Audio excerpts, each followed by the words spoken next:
તો વાત કરીએ સાણંદની તો સાણંદના ગોહિલ શેરી રાજશેરી અને ગેપપરા રહેણાંક વિસ્તારમાં જાહેર માર્ગ ઉપર જે દિવસ રાત છૂટા મૂકી દીધેલા ગાયો અને ભેંસોને કારણે અકસ્માતનો ભય સતાવી રહ્યો છે,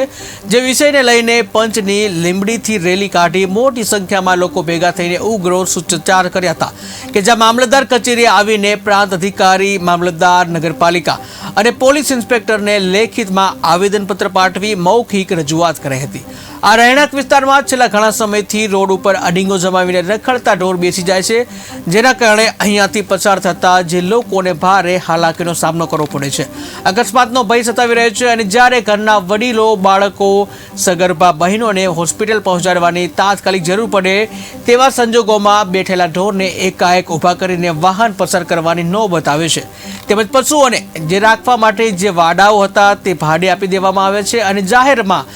રસ્તા ઉપર ઠેર ઠેર દબાણ કરી ગેરકાયદેસર ઉકરડા ખડકી દેવામાં આવે છે, જેને કારણે રોગચાળો ફેલાવાની ભીતિ આગામી દિવસોમાં સેવાઈ રહી છે। તો આ મામલે જો સમયસર યોગ્ય પગલાં લેવામાં નહીં આવે તો ગાંધી ચિંધ્યા માર્ગે આંદોલન કરવામાં આવશે તેવી ચીમકી રહીશો દ્વારા ઉચ્ચારવામાં આવી છે। એક અગ્રણી નાગરિક તરીકેની છે આજે જે આવેદનપત્ર આપવાની બાબતે શું કહેશો? આવેદનપત્ર આપવાની બાબતમાં એવું હતું કે અમારે 3 શેરીમાં રાજશેરી, ગેપરુ અને ગોહિલ શેરીમાં ગાયોનો એટલો બધો ત્રાસ છે, એની કોઈ સીમા નથી। રાત્રે 6 વાગ્યાથી સવારે 6 વાગ્યા લગન બધું રસ્તા અમારા બ્લોક થઈ જાય છે, કોઈ પગલાં લેતા નથી ને રબારીઓ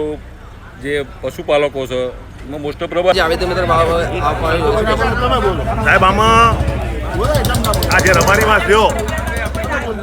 એ જાહેર માર્ગ ઉપર લગભગ સ્કૂલો આવેલી છે, હોસ્પિટલો છે, બધા સોસાયટી વિસ્તાર છે કે જ્યાં ગોલશેરી, ગેપપરા અને રાજશેરીના લોકો રહેશે અને 24 કલાકનો અવર જવરનો માર્ગ છે, છતાંય આ લોકો ગાયો એટલી રોડ ઉપર રાખે છે